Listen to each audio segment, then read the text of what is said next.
Episode 2 expansion of कुरु dynasty.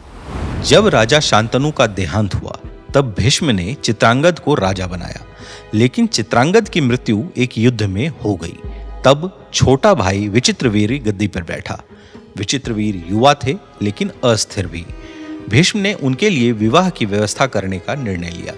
उन्हें ज्ञात हुआ कि काशी की 3 राजकुमारियां अंबा, अंबिका और अंबालिका स्वयंवर रचाने वाली हैं। भीष्म अकेले ही वहां पहुंचे और युद्ध कौशल से तीनों राजकुमारियों को विजय कर हस्तिनापुर ले आए। अंबा ने कहा, महाराज, मैं तो पहले ही शाल्वराज को हृदय से अपना पति मान चुकी हूं, कृपया मुझे मुक्त करें।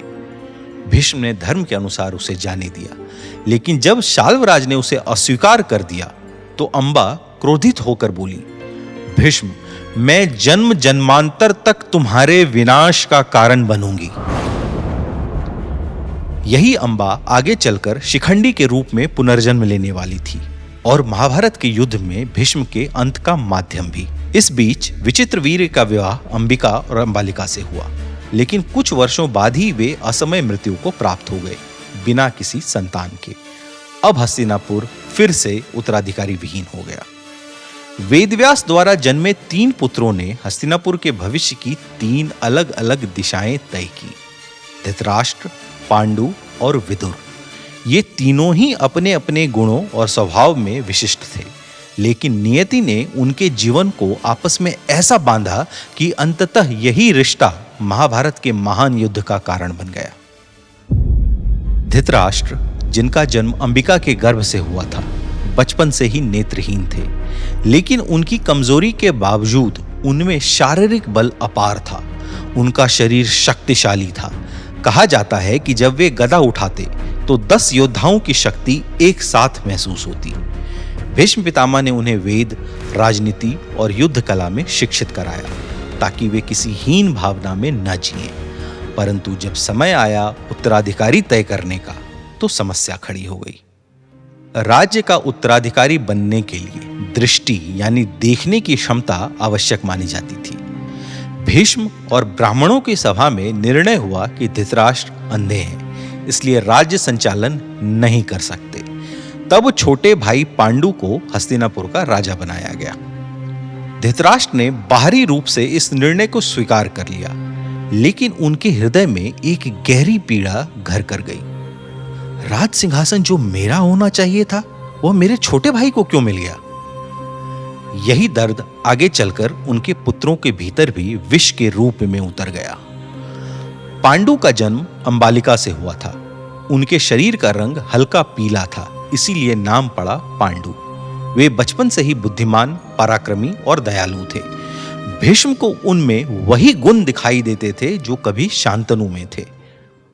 राजा बनने के बाद पांडु ने अनेक युद्ध जीते। उन्होंने हिमालय से लेकर गांधार तक के राज्यों को हस्तिनापुर के अधीन कर दिया। उनकी वीरता से हस्तिनापुर का नाम दूर दूर तक गूंजने लगा।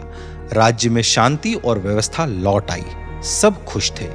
तभी भीष्म पितामह ने पांडु का विवाह करवाया। पहली पत्नी थी कुंती, जो सूर्यवंश की कन्या थी, और दूसरी पत्नी थी माद्री, जो मद्र देश की राजकुमारी थी। दोनों विवाह राजनीतिक दृष्टि से भी बहुत महत्वपूर्ण थे, क्योंकि इससे कुरु वंश का संबंध उत्तर और पश्चिम भारत के शक्तिशाली राजघरानों से जुड़ गया था। तीसरे भाई विदुर भले ही दासी के गर्भ से जन्मे थे, पर उनमें ज्ञान और विवेक का सागर था। वेदव्यास का तप और सत्यवती की बुद्धि दोनों उनमें उतर आई थी। बाल्यावस्था से ही वे न्यायप्रिय, धैर्यवान और गहन चिंतक थे। भीष्म ने उन्हें राज्य का प्रधानमंत्री बना दिया। विदुर ने शासन को नीति, धर्म और न्याय की दृष्टि से सुदृढ़ बनाया।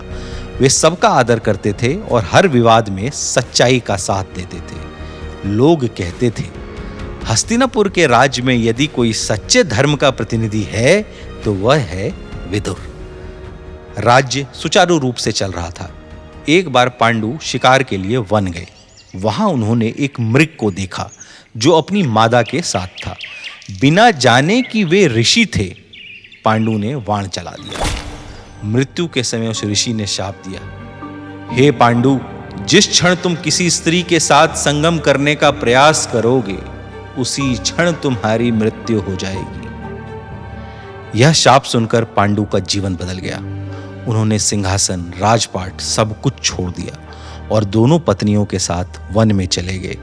उन्होंने विदुर और भीष्म से कहा, अब राज्य की जिम्मेदारी मेरे बड़े भाई धृतराष्ट्र संभालेंगे। धृतराष्ट्र राजा बने, पर यह उनके मन का क्षणिक सुख था, क्योंकि वे जान गए थे कि उनका राज्य उत्तराधिकार के लिए नहीं, केवल परिस्थिति के कारण मिला है। वन में पांडु दुखी थे। मैं राजा होकर भी संतानहीन रह जाऊंगा। कुंती ने उन्हें अपना रहस्य बताया। मुझे दुर्वासा ऋषि ने एक मंत्र दिया था, जिससे मैं किसी भी देवता का आवाहन कर उनके समान गुणों वाला पुत्र प्राप्त कर सकती हूं। पांडु ने कहा, कुंती, यह वरदान हमारे वंश की रक्षा कर सकता है। कुंती ने पहले धर्मराज यम को बुलाया। उनसे जन्मा पुत्र था युधिष्ठिर, जो सत्य और न्याय का प्रतीक बना। दूसरे दिन उन्होंने वायुदेव को आवाहन किया। उनसे जन्मा भीम, जो अतुल बल का धनी हुआ। तीसरे दिन उन्होंने इंद्रदेव को बुलाया। उनसे जन्मा अर्जुन, जो धनुर्विद्या में अद्वितीय था। बाद में पांडु की अनुमति से कुंती ने वही मंत्र अपनी सौतेली बहन माद्री को बताया। माद्री ने अश्विनी कुमारों का आवाहन किया। उनसे जुड़वां पुत्र हुए, नकुल और सहदेव। इस प्रकार 5 पुत्रों का जन्म हुआ, जो आगे चलकर कहलाए पांडव। उधर हस्तिनापुर में धृतराष्ट्र का विवाह गांधार देश की राजकुमारी गांधारी से हुआ था। गांधारी अत्यंत सती, पवित्र और धर्मनिष्ठा से पूर्ण स्त्री थी। उन्होंने जब सुना कि उनका पति अंधा है, तो उन्होंने भी अपनी आंखों पर पट्टी बांध ली और यह व्रत लिया कि मैं अपने पति के सुख दुख में पूरी तरह से सहभागी रहूंगी। गांधारी ने बाद में 100 पुत्रों को जन्म दिया, जिनमें सबसे बड़ा था दुर्योधन। उसका जन्म कुछ अपशकुनों के साथ हुआ था। जन्म के समय भयंकर गर्जना हुई, पृथ्वी कांप उठी और आकाश में उल्लू और गीदड़ों की आवाजें गूंजने लगी। विदुर ने चेतावनी दी, यह बालक आगे चलकर राज्य के लिए विनाश का कारण बनेगा, इसे त्याग देना उचित है। पर धृतराष्ट्र अपनी पितृ ममता से बंधे रहे। उन्होंने कहा, मैं अपने पुत्र को नहीं छोड़ सकता। यही निर्णय आगे चलकर हस्तिनापुर के इतिहास को रक्त रंजित कर देगा। वन में पांडु का जीवन शांत था, पर नियति के शाप ने उनका पीछा नहीं छोड़ा। एक दिन वसंत ऋतु में जब उन्होंने माद्री को देखा, तो प्रेम की भावना उमड़ गई। उन्होंने गलती से उसका आलिंगन कर लिया और जैसा कि शाप था, उनकी मृत्यु उसी क्षण हो गई। माद्री ने अपने को अपराध का कारण मानते हुए खुद को अग्नि को समर्पित कर दिया।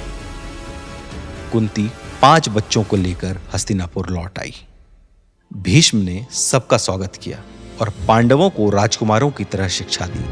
अब हस्तिनापुर के आंगन में 2 पीढ़ियां तैयार हो रही थी, कौरव और पांडव। और यहीं से प्रारंभ होता है प्रतिस्पर्धा, ईर्ष्या और महायुद्ध का बीज।